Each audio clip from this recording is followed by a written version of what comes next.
This video is partnered by Mint Mobile. Hey guys, before we dive into the video, there's something special I want to share with you. Like many of you, I've been trying to cut back on expenses lately, but let's be real. It's tough when you got things to do and you don't want to give them up. But sometimes you have to make those sacrifices to pay your phone bill and satisfy the big tech companies. That was until I discovered Mint Mobile. Mint Mobile offers premium wireless services starting as low as $15 a month. With Mint Mobile, you can get high-speed data plus unlimited talk and text on the nation's largest 5G network. The best part? You get to keep your phone and even the phone number. Now, if you do want to purchase your own phone, they do have phones available on the website, which you can get through the link. The internet service is reliably fast. It's so seamless, I put it up there with any other network on the market. Now, some of you might think switching to a new service is a hassle. Let me reassure you, this is only going to take you 15 minutes to set up. You could literally do it right now from your phone, no need to leave your house or contact anybody, and if the service just so happens to not support the SIM card, Mint Mobile will personally ship you a SIM card for free. As a sweet bonus, if you sign up before May 31st, 2024, you'll also get a 6-month subscription to Paramount Plus on Mint. So if you're like me and you want to save a little bit of money without sacrificing anything, use the link trymintmobile.com/justalex and start your wireless plan today as low as $15 a month. Don't lose out on this opportunity. Start saving money by switching to Mint Mobile today.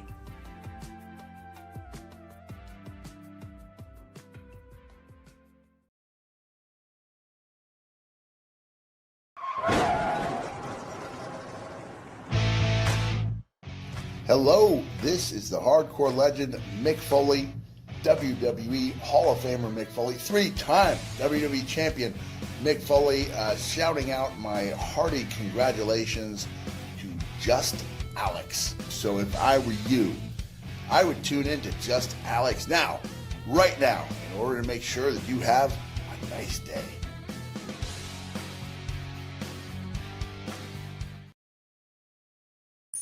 Login complete. Welcome to Alyx's world.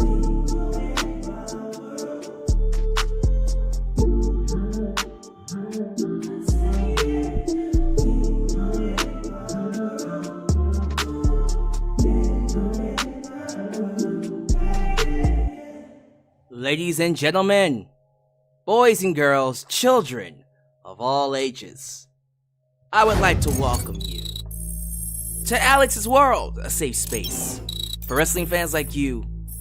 But most importantly, I want to say thank you. I want to say thank you for being a wrestling fan. I want to say thank you for, of course, choosing me for your live review of a WWE Backlash 2024 live from Parlez-vous-Français, Lyon, France. To be exact, I thought coming out of this show, we were going to be able to talk about one of the best events, literally, in WWE history. Going into it from SmackDown, 24 hours before this, I said, this is going to be one of the most wildest nights in professional wrestling history because of the crowd. Too many people here in the wrestling space, especially, not here on this channel, but in the wrestling space, underrate the importance of a crowd. Because you could have the best wrestling show in existence, but have a horrible crowd, and that will kill that show. A crowd can ruin a show. But the other side of that coin is also true. Vice versa. A crowd can take a show that's okay, decent, solid, and make it feel amazing. Fantastic even. That's what happened tonight. On paper, and even in execution, Backlash was a solid show. Solid. Decent, maybe. But I'll go solid. There was more good stuff on here that warranted me saying it's more solid than decent. But then you take that solid show and you put it in front of one of the loudest, perhaps the loudest, but one of the loudest crowds, the most passion I've ever seen a WWE audience be perhaps ever, I would have to go back through history to see, but how about in a long time? That solid show becomes a great show. To some, a fantastic show. Because the energy and the excitement is contagious. Someone like me, who is all about fan involvement. To me, this was my shit. Easy watch from beginning to end. I did not feel one bit of a lull in the entire show. Even when the matches weren't necessarily hitting for me, there is one match in particular we will talk about. The crowd carried me through it. The fans make the product. Understand that. I understand this too. We as Americans are spoiled as hell. Let's just call it like it is. We don't appreciate professional wrestling as much as we should. Because you take this same show, you put it in, I don't know, name a city. Name one. Minnesota. I say Minnesota because apparently that is no longer the location of WrestleMania 41. We'll talk about what the actual location is in just a minute. We'll do it here at the beginning of the show. This show doesn't live up. It's just an average, solid show maybe. You'll have a hot crowd for Cody Rhodes and Jey Uso, but the rest of the card is basically just there. It doesn't work as much. But you put this show in front of Lyon, France, a crowd that is hungry, passionate for any kind of a wrestling event. Any wrestling event. Best believe, ladies and gentlemen, best believe, they are going to come with all of their love, excitement, and passion for the sport. Dear God, did they not disappoint. I don't think I've ever seen a crowd this excited, this passionate for any kind of a WWE, PLE, pay-per-view, special event. So that's 2 years in a row. 2 years in a row where Backlash felt like a bigger show than the Raw after WrestleMania. Because Raw after WrestleMania last year was hot garbage. But then Backlash was fantastic. Same thing with this year. Raw after WrestleMania wasn't terrible. It was good. It was better than last year's, but it didn't give me that oh man, we've entered a new season, a new era, a new time period post WrestleMania. You know what I mean? Feeling that WrestleMania's post Raw usually gives me. So for 2 years now, Backlash has given me that feeling more than the Raw after WrestleMania. Because last year, they were in Puerto Rico. They had Bad Bunny and Damian Priest highlight that show, which is still one of the best celebrity matches I have ever seen. I don't remember what grade I gave that match. Did I give it an A or an A+? I think it was an A. Might bump it up to an A+. But right now, regardless of what grade I give it, it's still one of the best celebrity matches, period. Period. And now this year, in Lyon, France, the crowd stole the show. The crowd was the celebrity. The crowd was the star. And it made all the matches feel big time. That opening contest with Kevin Owens, Randy Orton, their entrances, by the way, was 5 stars alone. The crowd sung Randy Orton's theme song as he walked to the ring. Every word. What a performance for them. I think it made Randy a little emotional. I know Kevin Owens got emotional. But that's the stuff that these wrestlers live for. And then you had the, I won't say debut, but return of Camacho, a.k.a. Tangaloa.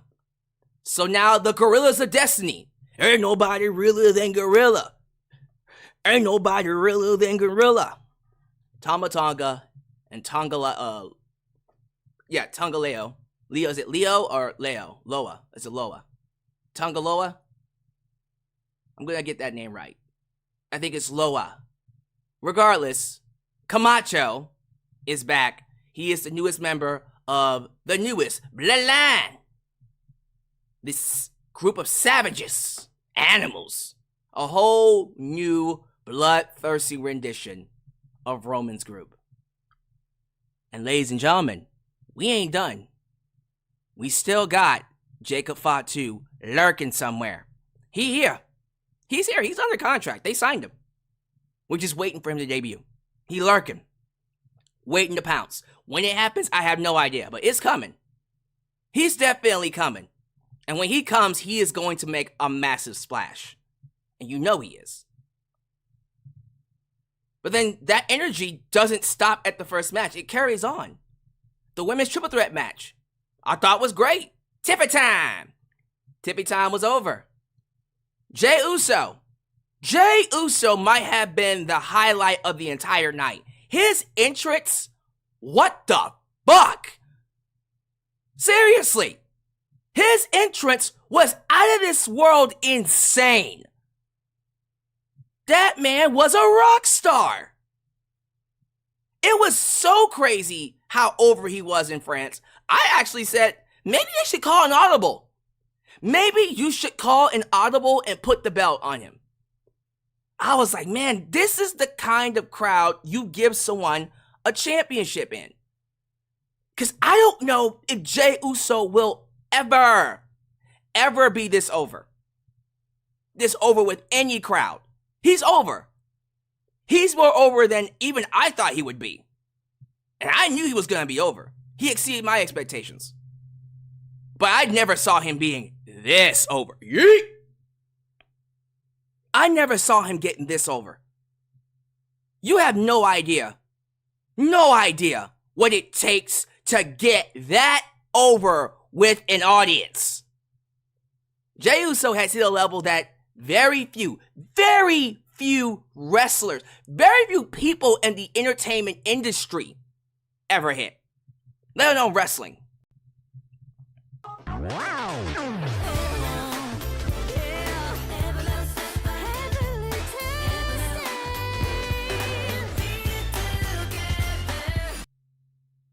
This show was great. Cody vs. AJ was a 5-star match and Tangaloa was a shocker. Man, give me Gorillas of Destiny versus the Usos in the summer. Ain't nobody realer than Gorilla. Ain't nobody realer than Gorilla. Seriously, let's go. But as over as Jey was, I understood why they did not give him the championship. They didn't give him the championship, and let's be real, because the storyline is Damian Priest and apparently the Judgment Day turning on him. Because he wants to be seen as a legit world champion, not someone that's a joke. And so eventually, Judgment Day will turn on him. And that will be the end of the group. Or at least that's the end of this iteration of Judgment Day. I can see Finn Balor taking over and him turning heel. And maybe that's the direction for SummerSlam.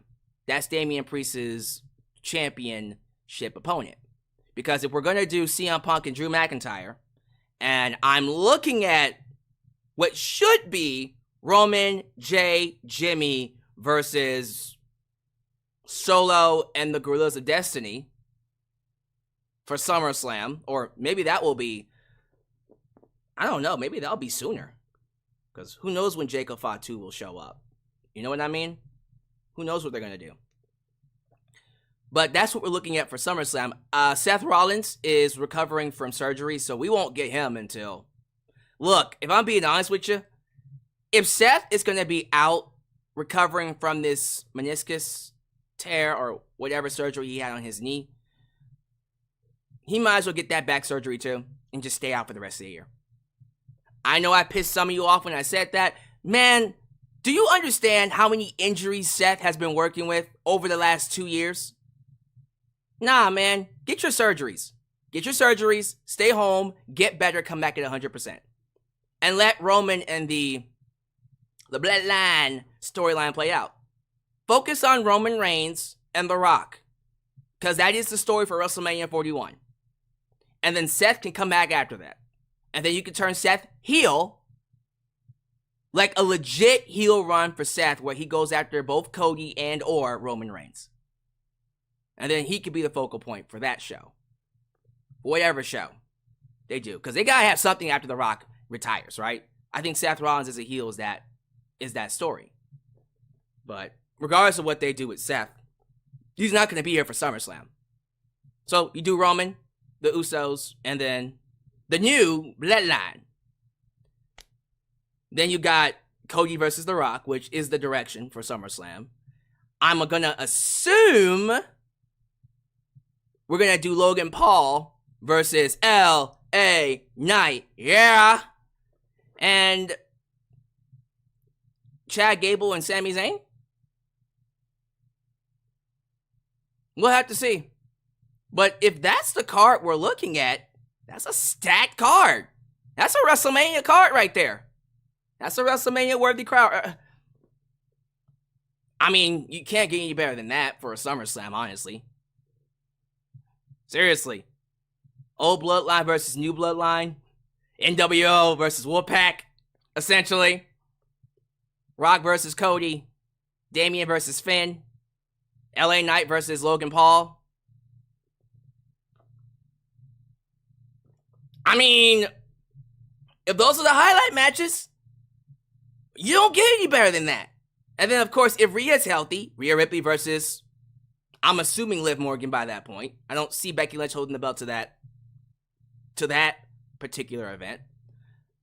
Don't know what they're going to do with Bayley. I'm assuming she fights Nia Jax. Oh, God. I mean, Nia's improved. That's not bad. That's not bad. Nia's actually gotten better, so I'm not going to crap on it yet. I want to. Yeah, y'all, like, if that's the direction we're going to go for SummerSlam, I don't have any issues with that. And then on top of that, you do Drew McIntyre and CM Punk. Come on now.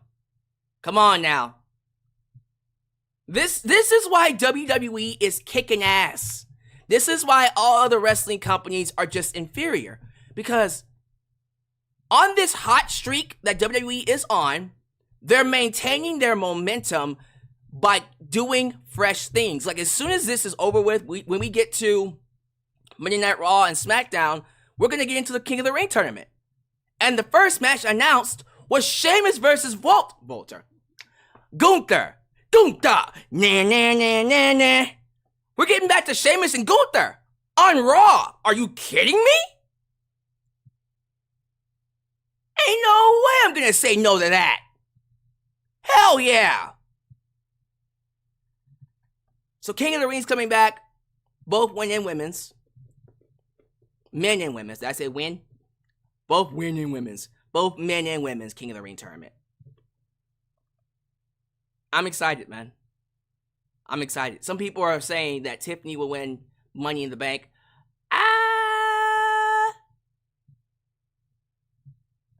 I'm not against it. But then if I'm going to tell you no, I would have to give you another example. Like, who else would I have win Mrs. Money in the Bank here? You could give it to Dakota. You could give it to Dakota. You could. You could. Would you, though, is the question. I don't know. I don't know, Chief. I think y'all might be right. Yeah. The more I think about it, it should be Tiffany. I'm not going to argue against you. Tiffany. Sure. Tiffany Stratton. Okay, well, that makes it even more interesting for SummerSlam. Because, what, you going to do Tiffany and Bayley? We'll have to see. Someone said Charlotte Flair. Hey, you better watch yourself, because they'll do it. They'll put it on Charlotte immediately. If y'all think they won't, you got another thing coming. This is Triple H we're talking about. If you thought Vince McMahon loved Charlotte, oh, you not ready for the Charlotte Flair love that you know Triple H will have. He loves her even more than Vince McMahon. So if you hated Charlotte under Vince McMahon, you're gonna despise her under Triple H. I'm just letting you know right now. But The future is bright. So much excitement coming down the pike for WWE, and this is why they're kicking ass. This is why every show is a sellout. And this is why they go to these international shows. Next month, they're going to go to, I think, Scotland, right? Right, for Clash at the Castle again. Is it Glasgow? I don't even remember. Is it Glasgow? Let me know. I think it's Glasgow. They were hot 2 years ago. They're going to be hot again. So these international shows, all it's doing is just making these already over stars even more over, because it's just 5 times as exciting to see them. So if you think Jey Uso is over in your city, wait till he gets to Glasgow in June. Wait till they get to, I think they're in London for Money in the Bank, right? Where are they at in Money in the Bank? They were at London last year, I think. Where are they at this year? Is it still London? Because these international shows are going to keep coming. All of these B-level pay-per-views are going to be international. And they're making the state shows, the state pay-per-views, stadium shows here in America. And they wonder why WWE is doing big business. You take it international, that makes the superstars even more important, because these international crowds in Australia and Glasgow and Puerto Rico and France and maybe Japan one day. I would love for them to do Japan. Toronto is in Toronto. Thank you. Canada. Uh-oh. That's going to be a wild show for Money in the Bank. It's going to be in Canada? Yep.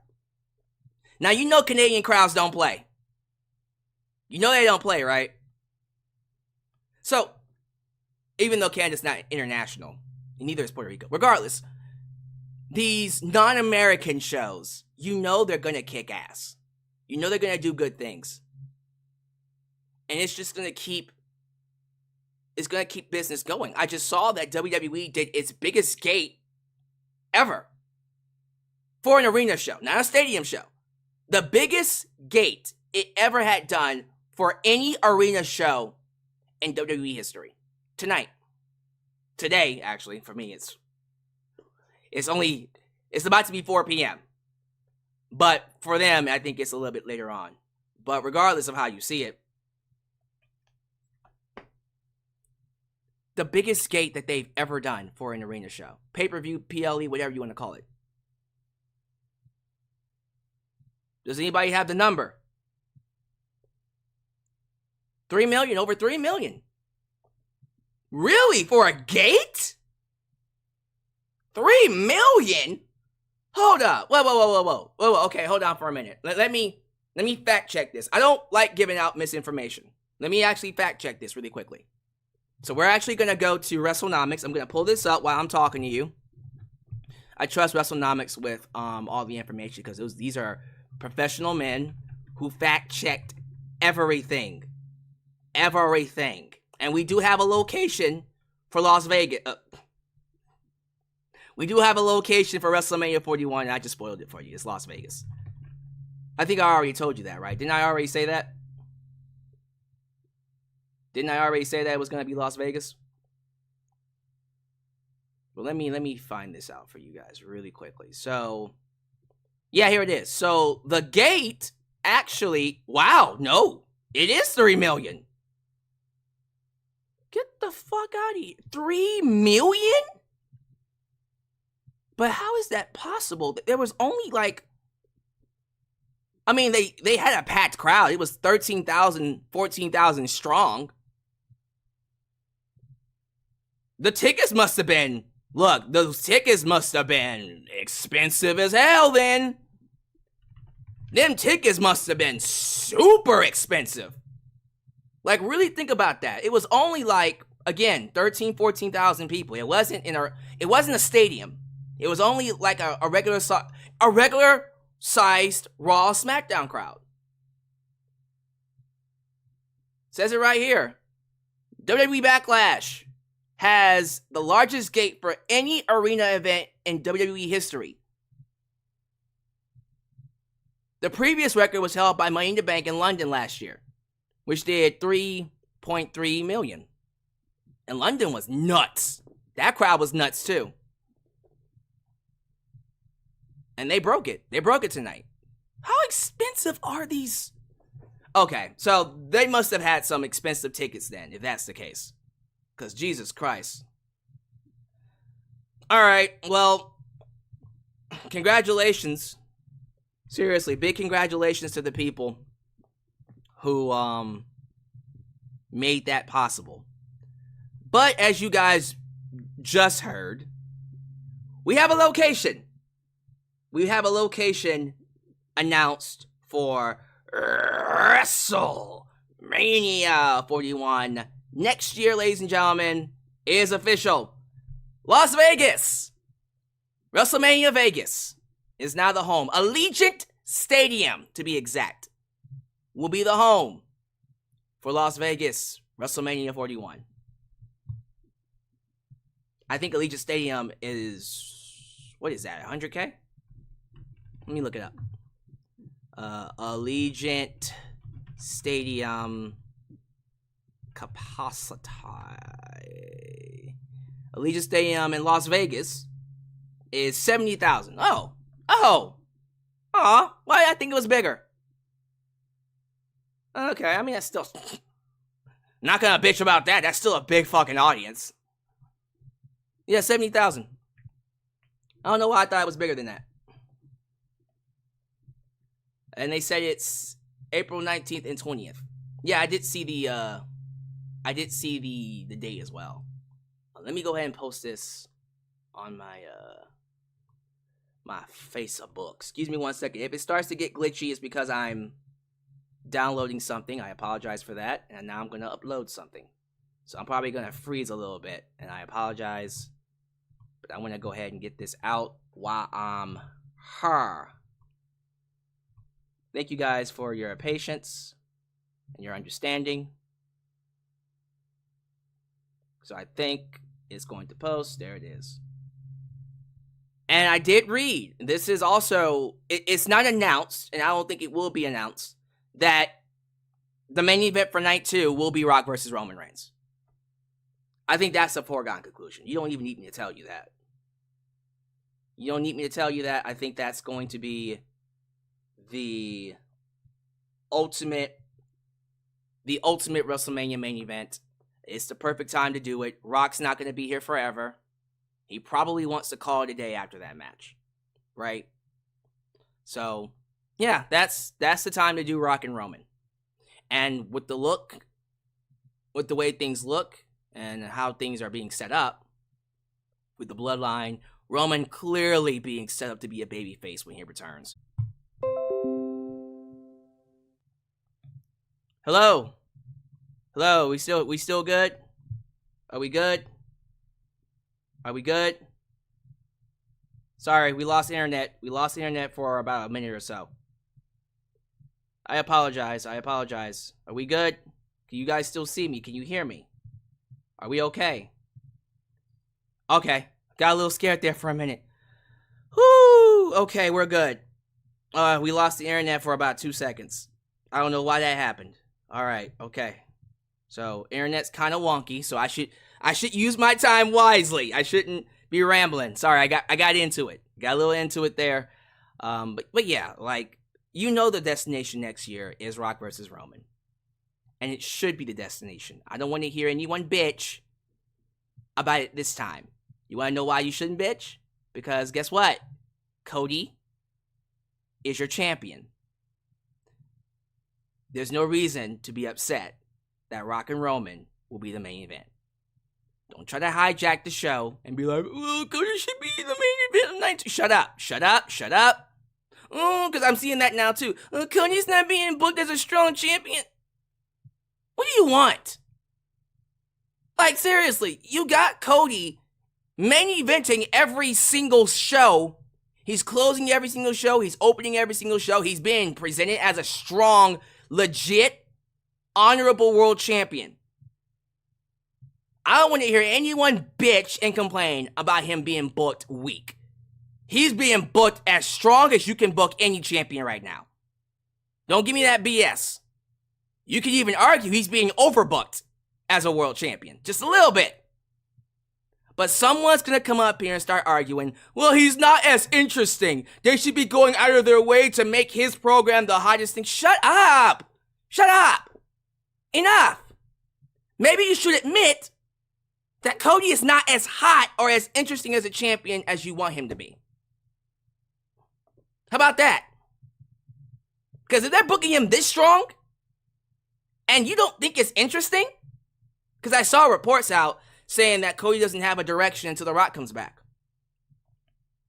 Well, I mean, to be fair, who is he going to fight in the interim that could believably beat him for that title?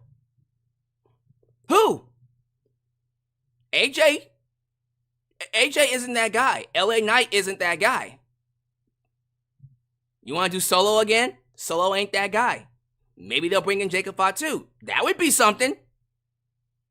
You do Jacob before he gets to the Rock. All right, but why would you have Jacob that soon fighting Cody and you have Jacob lose? You get me? We would have to build someone else up for Cody, but anyone complaining about the fact that Cody feels kind of cold? I mean, he's so strong. Who else are you going to have him fight? I see people saying Randy Orton. Nah, man. You save Randy Orton. You save Randy Orton for WrestleMania. You don't touch Randy and Cody until WrestleMania comes around, because that's your WrestleMania main event for night one. If Seth isn't healthy and they want to do Seth versus Cody.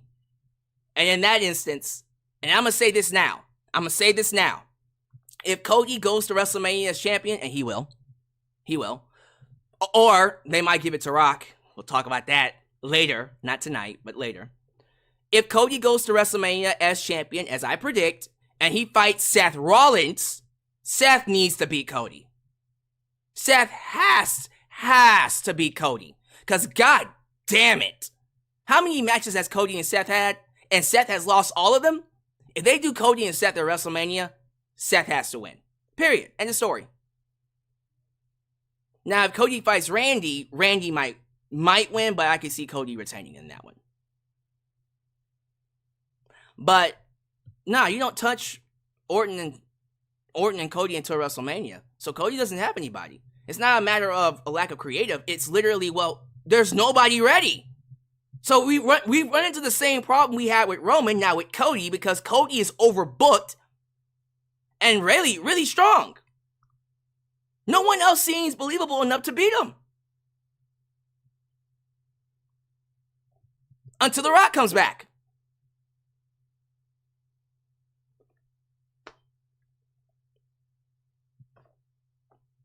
So what do you want them to do? Again, I don't want to hear it. Y'all want it Cody as champ? You got him as champ. Someone just said John Cena and Cody. You do John Cena and Cody. Well, Cena's not going to win, but I would think you would have to give Cena some kind of a... Like, I would see John Cena playing the heel in that match. The de facto heel. If anything else, I would probably have Cody drop the belt to Cena. If Cena's going to come back as a heel, I would have Cena beat Cody. And then you do Cody chasing Cena, or better yet, you have Orton chase Cena, and we do Cena and Orton finally at WrestleMania. And then night one, I love it. Night one is John Cena and Randy Orton, and then The Rock and Roman Reigns on night two. There's many directions you can go in with Cody. But a lot of those directions I don't see happening until he drops the belt. Someone said CM Punk. CM Punk's not on SmackDown. CM Punk is on Raw. So you can't do that match. Unless you have CM Punk win the Royal Rumble. And then you could do Cody and CM Punk. Maybe. So here's the thing. And I'm going to say this in all sincerity. I love y'all. You have every right to feel the way you feel. But in this instance, I'm not trying to hear any complaints about Cody Rhodes. I'm not trying to hear it. Because I've been trying to tell you guys. When Cody Rhodes won that belt, he was going to have a grace period where he was still over and fans still love him. But over time, it was going to happen slowly. Fans were going to start turning on him. And it's already happening on social media. People are already calling for him to turn heel. But it's going to keep growing and growing and growing and growing and growing to the point where people are sick of him. And they're going to start booing him. They're going to start booing him.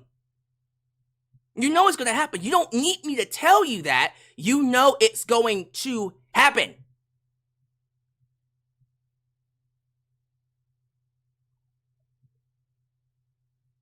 So what do you want me to do? What do you want me to say? You want me to get mad at WWE for not making an already overly booked champion interesting? Oh, book Cody stronger. How stronger do you want him to be booked? Holy shit. Like at this point, you book him even more stronger. We'll probably be worse off with Cody than we were with Roman.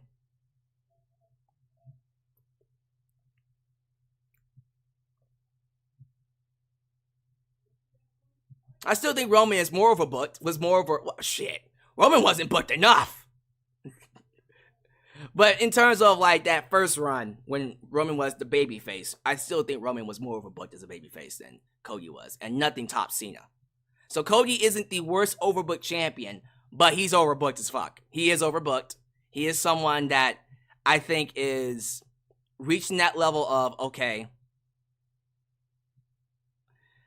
it's getting a bit dry. It's getting kind of, I won't say boring. It's not hitting as hard as it used to with him as champion. The chase had something. Him as champion,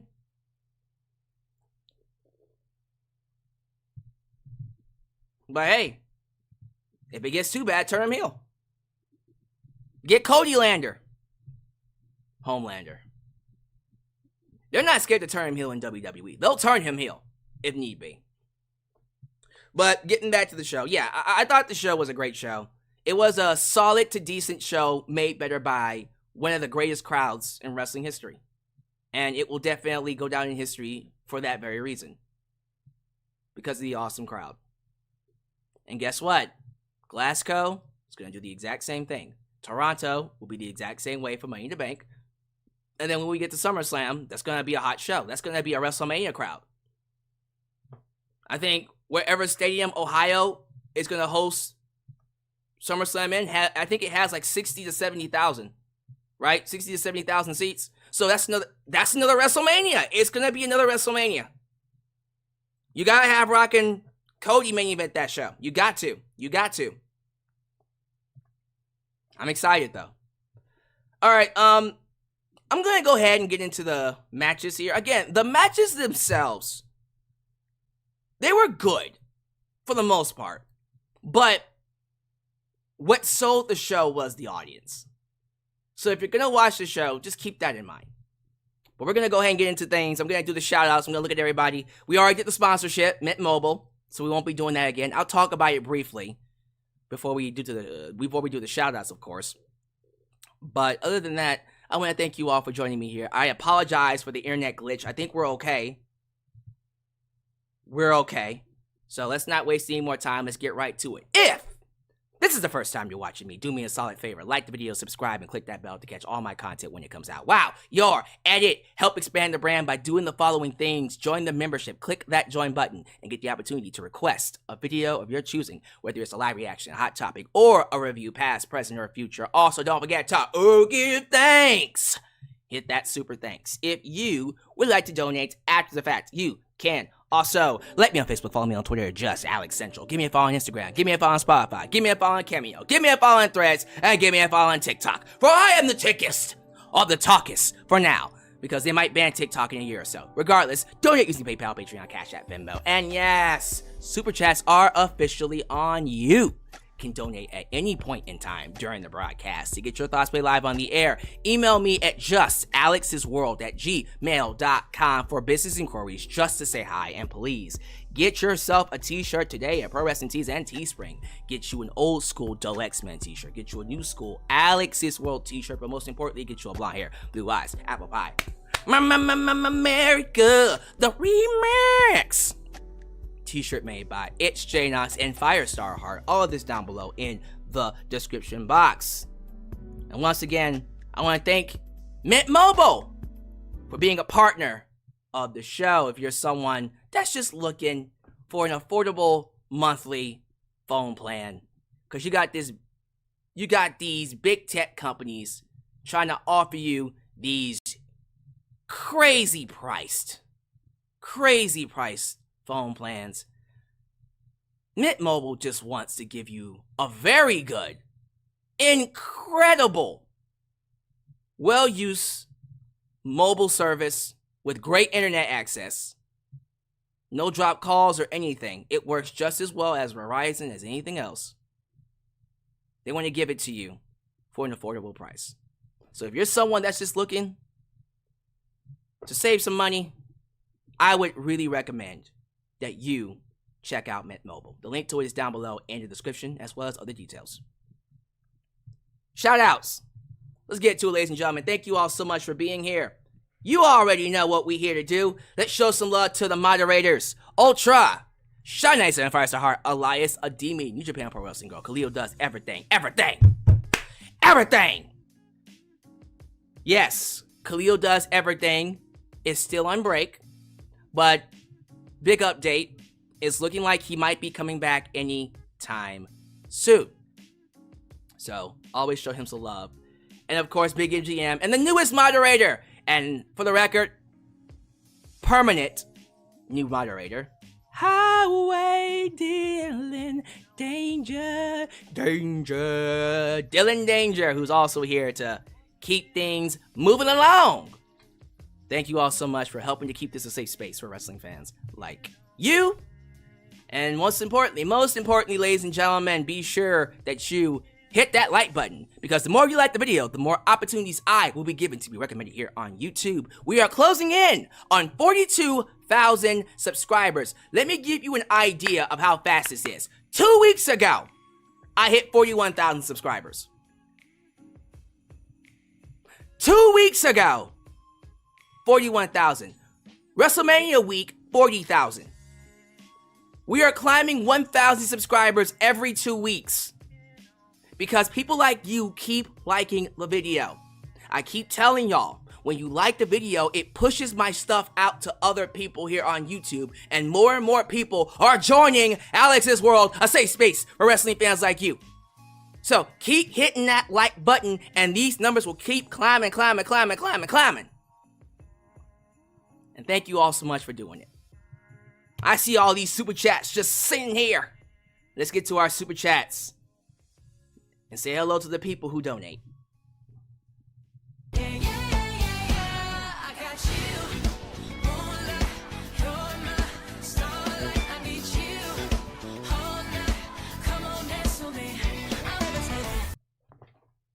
After what I saw from Backlash, I foresee WWE doing more international PLE events, and the US will be regulated to Raw, SmackDown and house shows. All hail the bloodline and acknowledge your Super Chat champ. Your Super Chat champion, Corporate Clyde.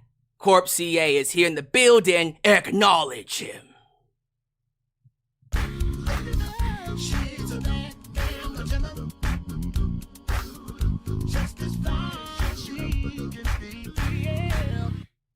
When can we expect Zilla Fatu? Soon. He's showing up. He's here. They signed him. He's under contract. But they're picking their spot on when to debut him. He's coming, though. Jacob Fatu is on his way. And when he shows up, he is going to make a splash. Trust me. Just be a little bit more patient.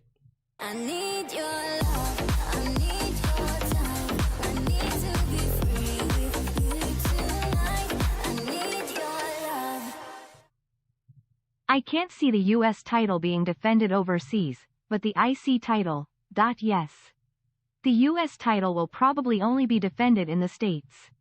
Vegas is a great place to handle a massive event like Mania. Oh my goodness, Vegas is the place to handle a massive event like WrestleMania. That's where that is what WrestleMania is for.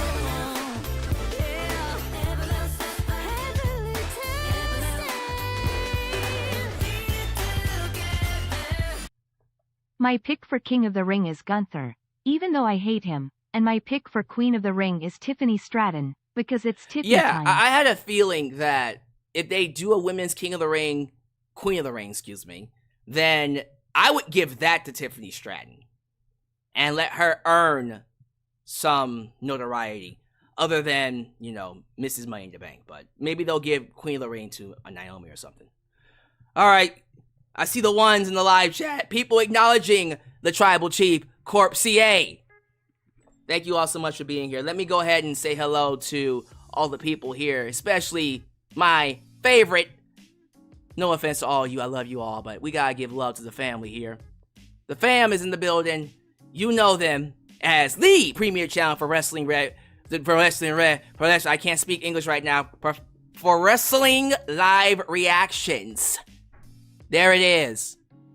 The premier channel for wrestling live reactions. You only know them. You can't get enough of them as A&B Combos Wrestling Edition. Nah, good to have you here, A&B. Thank you so much for taking the time out of your day to join me on this stream. They did a 3-hour plus live reaction show for, of course, Backlash. Go check it out. One of the best here on YouTube to do it. We also got Debit Money, Debit Money Adams, The Voided Baron. That's a new one. Great name, by the way. TLB The Fly Guy, McNeil99. I also see Carlos Marenzo. I see It's Yo Pink Panther. I also see Higurashi. I see Team Sharp. Is it Dro Davidian?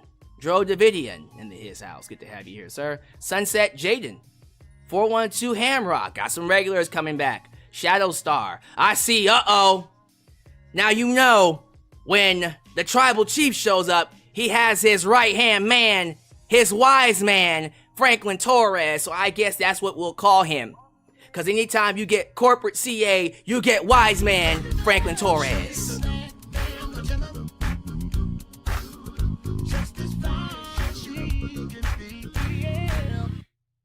The Tamaloga twist was something number one saw coming. No one saw coming. Gotcha. Yeah, because we all expected, and I'm going to talk about that, we all expected Jacob Fatu. I wasn't expecting no Camacho to make an appearance.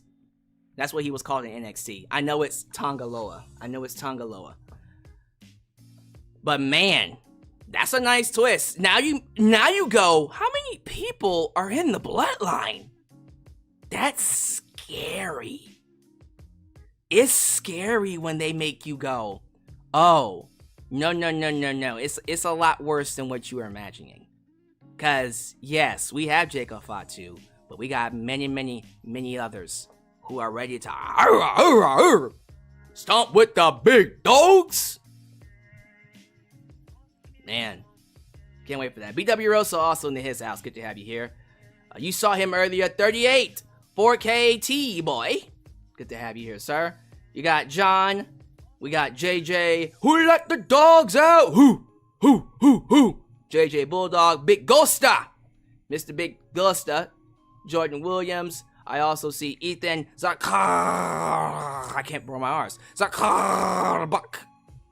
Close enough. Travis the Gaming Snorlax. IMPOL. Is it I'm POL? I'm POL? I'm Pole? I'm Pole? I'm just gonna go with I'm POL. That just fits right. Maybe you'll tell me how it's supposed to be sounding. Dawsey Chatham. YouTube member Dawsey Chatham is also here. And we're gonna end things, and again, if I don't say your name, please don't be offended. Well, we're gonna end it with Martin Marumo. Did I say that right? Martin Marumo. I think so. Okay, we'll end it with Taryn Jones. That'll be it. No more. Okay, thank you all so much for being here. I do want to go ahead and get to this show. I spent a long time in that intro, more than I wanted to, because I had a lot to say. But that's good. It's I'm Paul. Gotcha. I'm Paul. Gotcha. All right, we're going to go ahead and move things right along.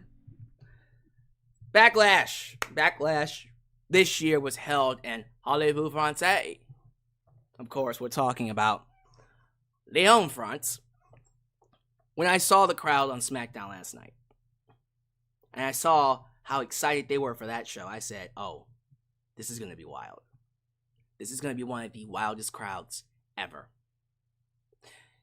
It lived up to every single expectation I had for it, and then surpassed those expectations.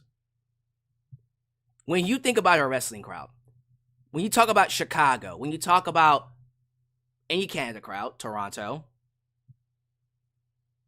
you name your city, Winnipeg, any kind of Canada crowd, Canadian crowd. You talk about London. You talk about Brooklyn. You talk about Philadelphia. You talk about these rowdy, hot, guaranteed to be nutty wrestling crowds, right? We don't think about any of these international shows. We don't think about how these shows would be received in Puerto Rico.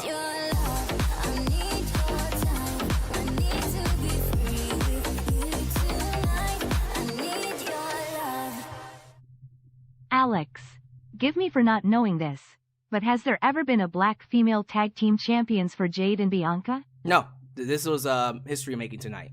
They made history as the first ever. No, actually, that's not true. That's not true. Sasha Banks and Naomi. People forget that Sasha Banks and Naomi were tag team champs. So, yeah, no, they're not the first. Sasha Banks and Naomi are the first. Unless you don't want to count them. But yeah, I would think they are one, of course. One, of course. But also, quick shout out to the Nature Boy. Woo! Jody Bennett. What's good, Jody? But yeah, getting back to this. You don't think about these international crowds. You don't consider the fact that, man, how would WWE be received in these non-American locations? Then when you get there, you realize they're even more over than we imagined. Oh my goodness. France, Lyon, France, my dudes, ladies and gentlemen. When I tell you this is one of the rowdiest, loudest, incredibly passionate crowds in wrestling history. Look here, the crowd was so loud. People were getting alerts on their phones that the sound in the arena, the area, could cause deafness. They were so loud it would make you deaf.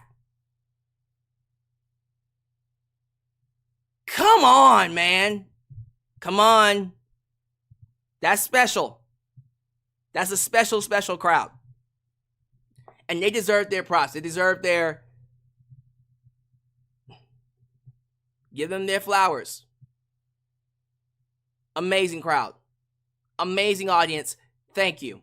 Thank you for being passionate wrestling fans, because damn it all, can I be honest with you? Nowadays, especially with the way social media is and fans knowing a lot more about the business than they really should, let's be honest, even calling myself out, it's hard. It's really hard to get invested in things. And these wrestlers have to go that extra mile to put that veil, to cover the veil over the business. And so you forget that you're supposed to be a fan. And then you watch shows like this and go, oh, that's right. I forgot how fun it was, or it used to be, to just be a fan. You think anybody in that fucking crowd gave a damn about who was winning or losing? No! They were there to have a good time. And damn it all, some of the best chants I don't know what they were saying. It was all in French. But I think there was one in particular for AJ Styles. I think it was like, it really is. He really is phenomenal. La la la la la la la la la la la. He really is. He really is phenomenal. La la la la la la la la la la la. Something like that. Something like that. I'm not too sure. But yeah, it was wild. Every match. From the first match to the last match, this crowd was hot. You don't get matches, you don't get crowds like this. You don't get matches with these kind of crowds on a regular basis. And now that WWE is hitting the international market more and more and more, expect more crowds like this. Because, man, incredible. So with that said, the first match, ladies and gentlemen, was a banger. Of bangers. We had the Bloodline, Solo Sikoa and Tama Tonga taking on Kevin Owens and Randy Orton. Randy Orton was serenaded to his match to the ring by the crowd singing, I hear voices in my head, they can't see me, they understand, they talk to me. And they sung every word, and they were dramatic with it. It was amazing. Oh my goodness. It actually got Randy a little emotional. Kevin was emotional too for his entrance. It was a very special moment for both of them. But look here, as special as their entrances was, the match was insane. They got in that ring and they just started brawling. It was a fight.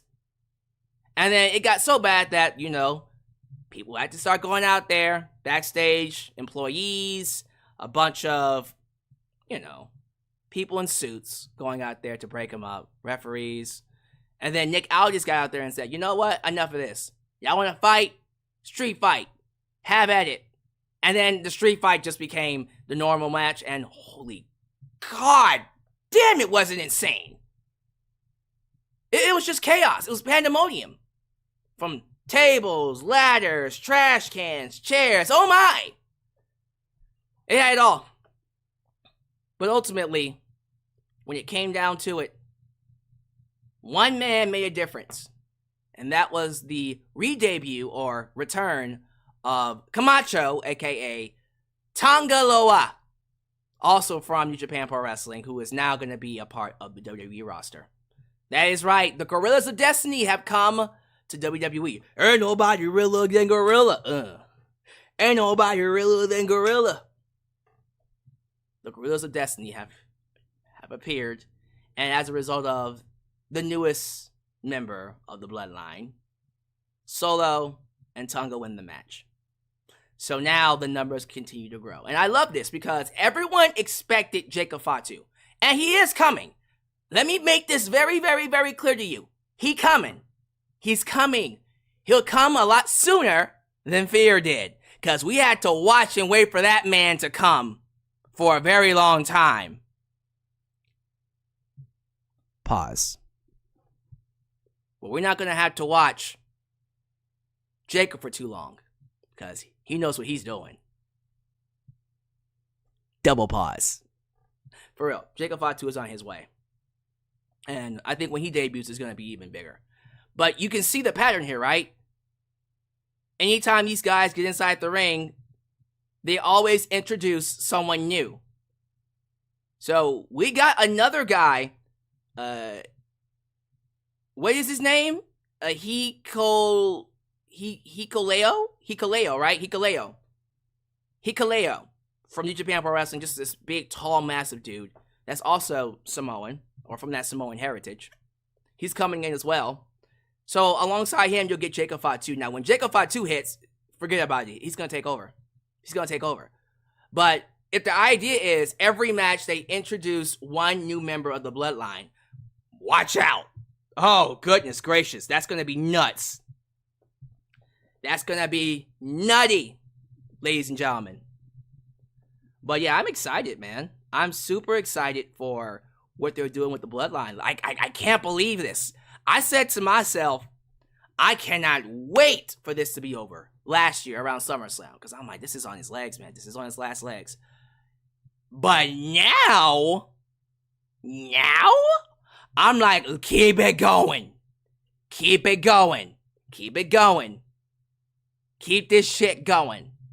I can't wait to see where it goes. Because you already know, right? At least by SummerSlam, everybody should be here. Right? Because we need them here before War Games. And War Games is going to be Team Bloodline versus Team Bloodline Wolfpack. In other words, it's going to be, I'm assuming, Solo, Tama, Tonga, and then Jacob, and then Hikuleo. Those 5 taking on Roman, Jey, Jimmy, probably Cody, and probably KO. If not Randy and KO. Well, actually, the more I think about it, if they do add Cody, then you gotta add The Rock in there too, right? Ooh, imagine that. Imagine instead of doing, what did I say? I say Team Bloodline versus Team Bloodline Wolfpack. So instead of Hikuleo, they do Rock. And then instead of Kevin Owens, they do Cody. I'm excited, man. There's so many possibilities for this. I don't care what they do.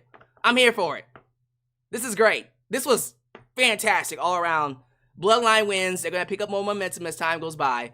I don't know, man. Like, see, we're going to talk about it with Jey Uso, but usually when people are this hot, you got to put a title on them. So I can imagine the, ain't nobody realer than Gorillas of Destiny winning those tag team titles very soon.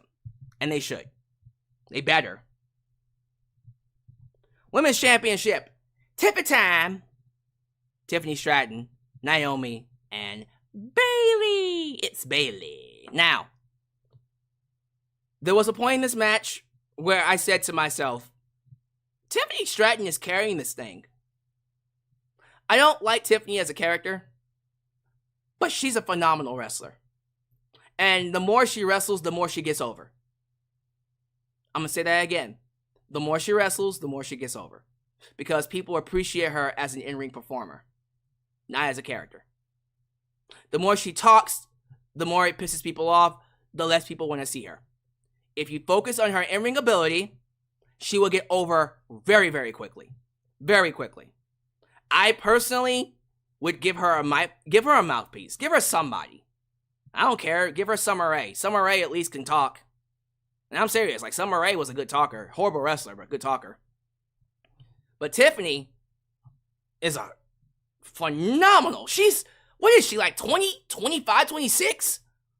She just started wrestling like 2 years ago. And she's so much better than 90% of the roster. At least for the women's side, she's great inside the ring. And there was a point in time where Bayley got blown up like 5 minutes in. And then Tiffany had to carry the match, and she carried it very, very well.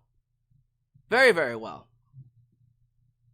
So, I thought, for me personally,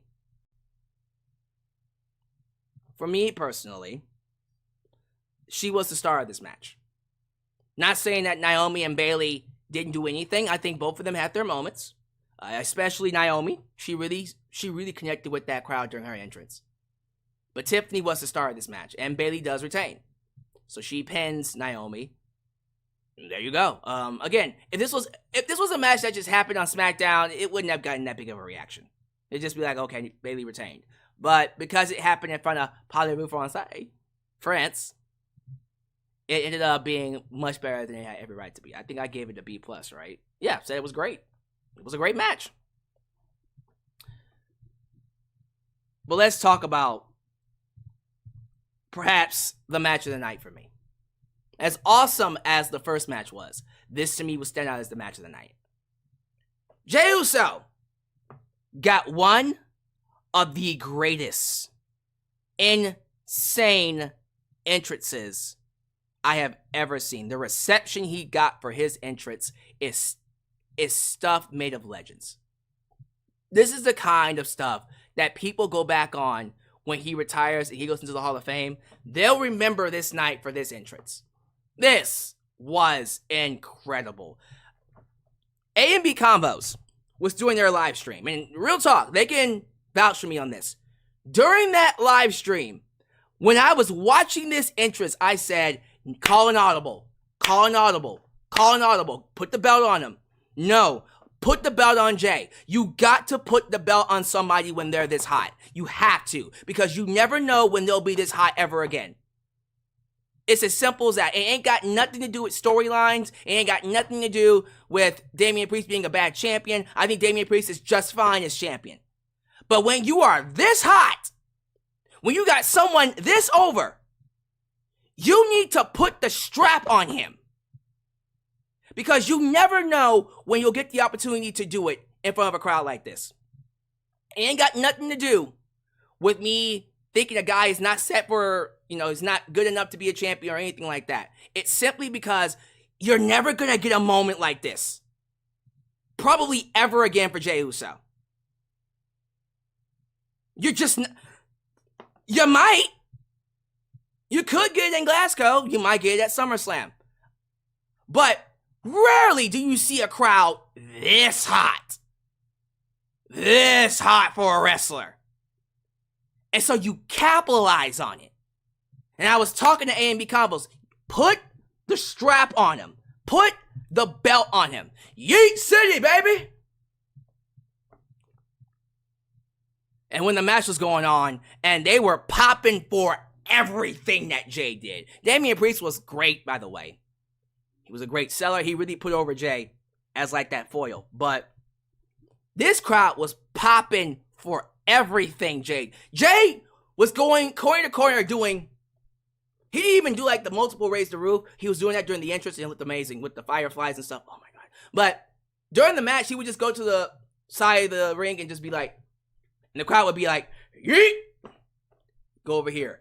Yeet! Go to this corner. Yeet! Go to this corner. Yeet! He had them in the palm of his hand.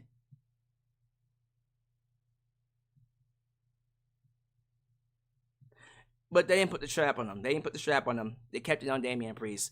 Judgment Day interferes because of course they did. Finn Balor and J.D. McDonough come out after an amazing match. These two have amazing chemistry. And the crowd was so loud for Jey.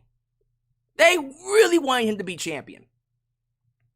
But Judgment Day come out and cost Jey the match. Damian Priest retains due to interference. But then afterwards, Damian Priest got pissed off at Finn Balor and J.D. McDonough because he hated the fact that he had helped to win. Because he wants to be seen as a legit world champion. He wants to be seen as a babyface champ. So clearly, that's the story. They're building to a breakup for Judgment Day. I guess. I really wanted Jey to win this match. After that entrance, I was like, y'all, come on now. How long are you going to keep giving Jey Uso these main event spots and he doesn't win a championship? Every time this guy gets a title shot, it's like, they want to put a belt on Jey Uso. Let's get this out the way. They have been trying to put a belt on Jey Uso forever. Forever. The problem is that he's always going up against someone that's involved in a major storyline. So they can't just take the belt off of him. And that's a problem. That's a massive, massive issue. And I think that's part of the reason why a lot of fans are just kind of just getting a little cold on Jey Uso, because you keep giving him these opportunities and he keeps losing. After a while, that's going to come back to bite them. He's super over right now. So over that it would make certain people in the wrestling business be jealous, because it's like, I wish I was that over. You have to reward people for their investment with a championship run. But Triple H chose to not give it to Jey and instead stick with the Damian Priest storyline. I don't know what they're going to do with him. I think the plan is to turn Damian Priest babyface. I don't know if that's going to work as well as they think it is. But that's the story that Triple H wants to do. And that's what he's going to go with. Okay, I get it. Hopefully it pans out well for him. That's all I'm going to say. But this match was outstanding. The crowd involvement really, really helped. I just hate that Jey Uso didn't win. But at least we did get some new champions tonight. Congratulations to your new tag team women's champs. The second all-black female tag team to win a championship gold. The first was Sasha Banks and Naomi. The second is Bianca Belair and Jade Cargill. Now, the match itself, you know, it's a tale of two matches, and A&B Combos will vouch for me on this one as well. When the match first started, it was great. Everyone looked good. You know, Jade Cargill did a springboard crossbody inside the ring, looked amazing. Bianca Belair was kicking people's asses left and right, basically carried the entire match. Kairi looked amazing. Asuka looked great. But then there was a point in the middle of the match where Kairi Sane wasn't supposed to be inside the ring. The referee just said, "You're not legal, Kairi." And so when that happened, they were supposed to do a particular spot where I think Jade Cargill was supposed to pick up Kairi and then do a double power bomb with Bianca, right? But what ended up happening was Kairi wasn't tagged in, and so they had to stop the spot, improvise a way to get around it, and find a way to make Kairi the legal person. So Asuka gets inside the ring, and it's awkward because Asuka tagged Kairi from outside the ring, which then made her legal, but then Asuka was... But I guess she tagged her from outside the ring, so that doesn't count. So, whatever. The referee just didn't count it. He's like, okay, Asuka, you're supposed to be inside the ring. So, they improvise, they do some stupid shit, and it looked bad, because Jade Cargill... This is why it's important to train people like her in this way. Because what was scheduled, what was mapped out for her is not what happened. So now she's in this position where she's like, okay, what do I do? And you can tell she's lost, because now she's like, okay, I guess I'll just sell. And so she just sells, and it doesn't look right. She's just walking around, and then Kairi just pulls her down into an arm drag, arm breaker, and then they just go into the slot. So it was horrible. It looked very, very bad. But eventually they got back to what originally was supposed to be a double counter into the one-armed powerbomb. And then the ending was tight. The ending was nice, because Kairi came flying in, Jay caught her, and then tossed her in the air to catch her and Jade and slam her. Beautiful. That was fantastic. And then, of course, Bianca Belair slams Asuka on top of her. They pin them 1, 2, 3. That's one of those things where I go, you know what? I could rip on Jade Cargill for not knowing what to do there. But man. Like, I don't know what you would do in that situation, honestly. Okay, people are saying it's going haywire. Okay, so internet's going bad again? I'm sorry, guys. Hang tight. Hang tight. Hopefully the internet cleans up. Okay, are we good?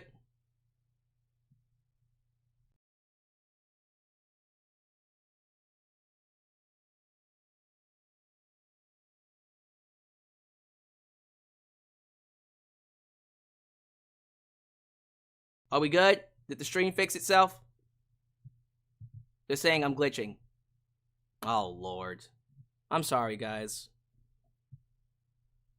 Okay, the stream's just going in and out. Come on, internet. What you doing to me? Are we good yet? I am so sorry, guys. Yeah, the internet's just terrible right now.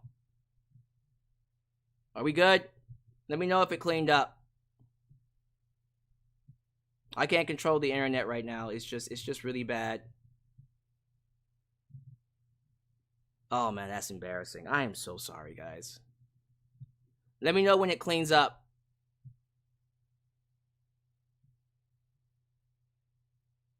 Oh man, that's terrible. Everything's good?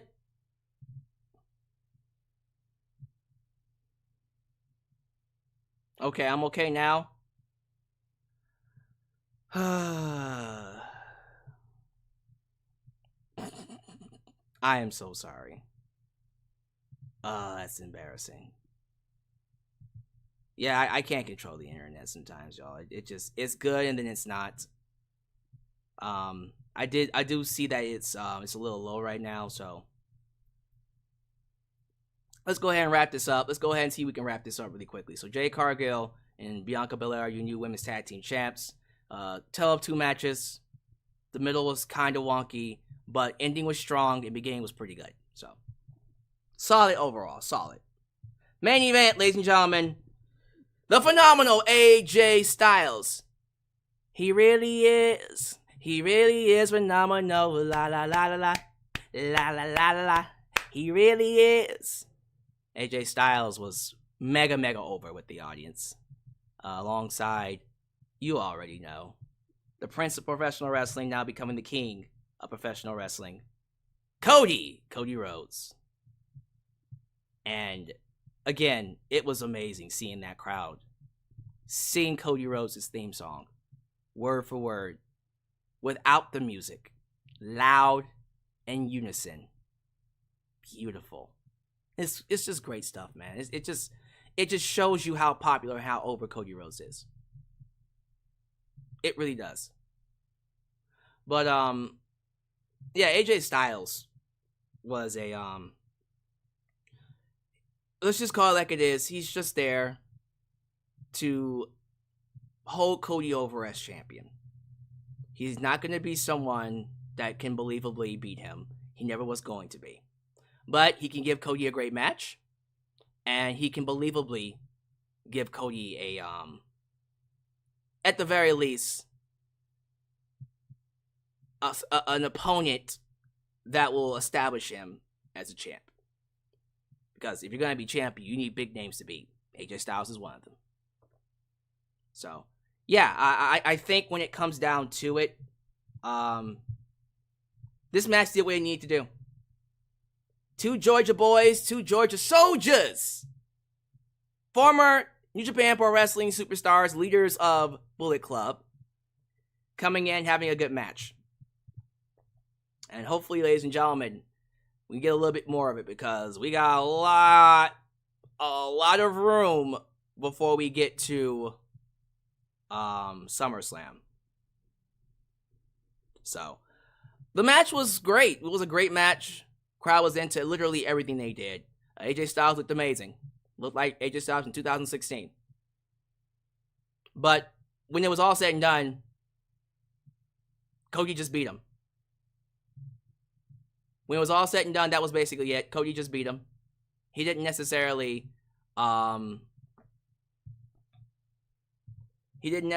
do anything that was, going to make people go, this was one of the best matches of the year.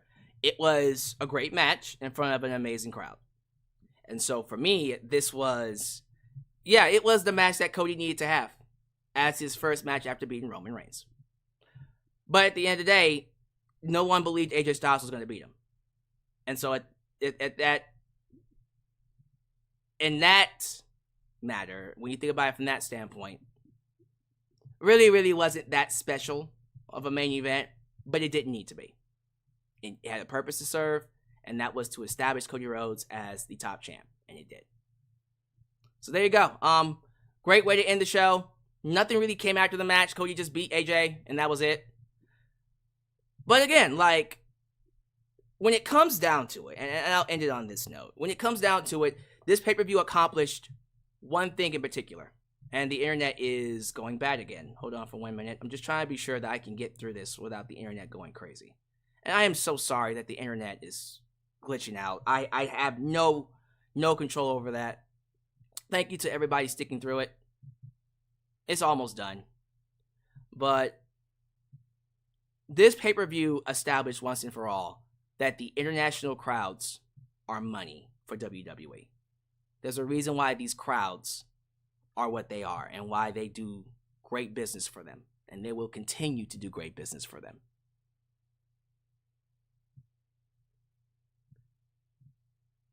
You get fan interactions like this, you get the kind of passion you got here in Hollywood Francais, they'll keep giving you shows. They'll keep giving you all kinds of great things. So, I do think, ladies and gentlemen, that this isn't the last time we will have a show in France. We're coming back here. We're definitely coming back here. They deserve a WrestleMania, if I'm being honest with you. But thank you. Thank you to everyone who turned out for Parlez-vous Français Backlash tonight. Thank you for giving us one of the loudest crowds, the best crowds in WrestleMania history. What is this, WrestleMania Backlash? Well, yeah, it's one of the best crowds ever, so maybe even better than some WrestleMania crowds. Thank you for giving us one of the best crowds in WWE history. Following WrestleMania. How about that? What do you guys think? How do you feel about the show? Let me know in the live chat. If you are here in the live chat. Again, we're having some technical issues with internet, and I apologize for that. And we just updated the modem, but what can you do? I need your love. I need your time. I need to be free with you tonight. I need your love. You think French fans are wild? Wait till you hear the Germans. For football, soccer fans, if you know, you know. Oh, man. Really? I guess we gotta go to Germany soon, too. That would be nuts. That would be nuts. So where do you guys see WWE going next for their premium live events? So I know they're gonna do Glasgow in June, and they got, of course, Saudi Arabia coming.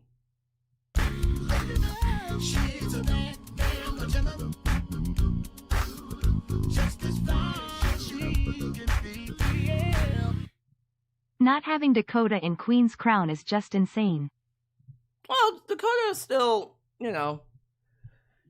she needs to reestablish herself right now. I think right now she's lost so many matches that it's unbelievable that she would even win the tournament. I personally would have her in there because I think she's a great champion, or at least a great wrestler to have in there.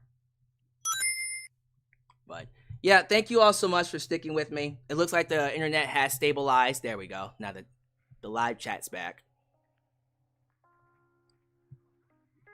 Yeah, so what grade would you give tonight's show? Like, give me some numbers. Give me a letter grade. If you're thinking like 8 out of 10, that would be like a B. Maybe even a B+. 9 out of 10 is A and higher. Anything below that is CC+. I'll let like 7.5. 7.5 probably would be like a B-. So 7.5 or higher is B and up. So how about that? Very curious to know what y'all think. People are saying 8 out of 10 for JJ Bulldog. Mostly because of the crowd. Thank you to the people saying thank you, Alyx. Show is a yeet 10. Yeah, it was a great, great show. Let's see here. Triple H's comments were crazy. What did he say? What did he say? Andre says A to A-. Rachel S says B+. Michael says, overall wasn't that great, but Backlash had proved to be a great pay-per-view. A-. Yeah, the crowd overall, like the wrestling itself, like I said, it could have just been a regular episode of Raw and SmackDown, but the crowd just took it to a whole new level. James Wolf gave it a 9 out of 10. Another Andre. Andre's giving me another score, this time 8 out of 10. Well, if you're giving it an A to A-, my dude, that would be literally a 9 out of 10. Corp CA, the Super Chat champion, gave it a 7. Solid. So a B-. Shadow Star, I could see them going to Canada, Argentina, Japan, Italy, Germany. They gotta go to Japan. They gotta go to Japan. They must go to Japan. It is inevitable. Inevitable.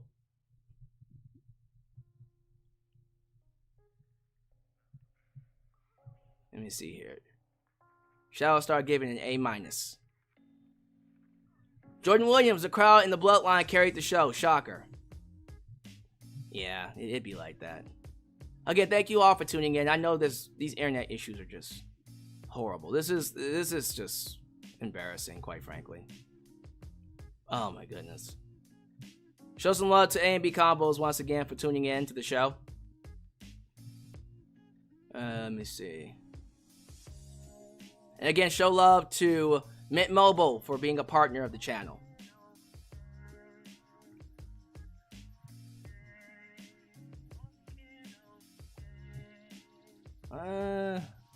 Jedi, JB, Jed B. So Jedi, Jed B sounds. Gave it a B+. Thank you for that, sir. Let me see here. Did I see the logo for WrestleMania? I did. The Las Vegas logo looked amazing. I think that show's gonna do great numbers. And again, the main event that is rumored is Rock and Roman for night 2, as it should be. It better be, that's for sure.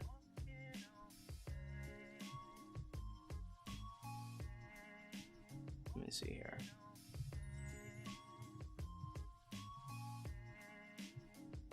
And I apologize for the audio issues, guys. Oh, that's embarrassing. I hate when that happens. And it'll fix itself in post, so hopefully everything's okay by then. The crowd proved this is why we need more international events, and why you need more of your Super Chat champion.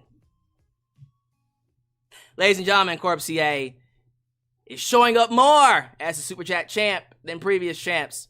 Corp CA is letting the people know that he is the end-all be-all for all Super Chat champions, and we appreciate him, sir, and we appreciate you for continuing to make us, to make this channel the premier channel for professional wrestling. Sean Swaby, I agree. The crowd was the show. The crowd was the show.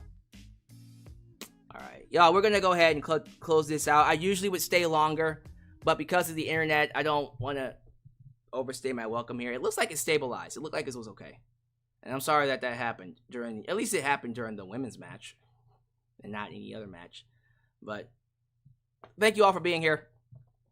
We're going to go ahead and close things out. As you follow out, do all the YouTube things, like other videos, subscribe, and click that bell to catch all my content when it comes out. Follow me on social media, Facebook, Twitter, Instagram, TikTok, and donate using PayPal, Patreon, Cash App, and Venmo. The next time you see me will be Monday Night Raw. And of course, Friday Night SmackDown for King of the Ring as we build to Saudi Arabia, which is going to be known as the King of the Ring event. So that's going to be fun. And then I believe after that is Clash at the Castle. And then Money in the Bank. And then SummerSlam. So we're not slowing down. And keep this in mind. Keep this in mind. We also got AEW's Double or Nothing coming at the end of the month. And then after that, we got Forbidden Door. And then All In. So it's going to be a very busy few months for professional wrestling content. You don't want to miss it. So make sure you're tuning in right here at Alyx's World for more. And of course, check out all this stuff in the description. Links to my socials, to donations if you want to donate even more outside. And of course, Mint Mobile. So we'll talk to you guys next time right here in Alyx's World. The place it is, was, and forever will be a safe space for wrestling fans like you. I'm out. Peace. Oh, when you're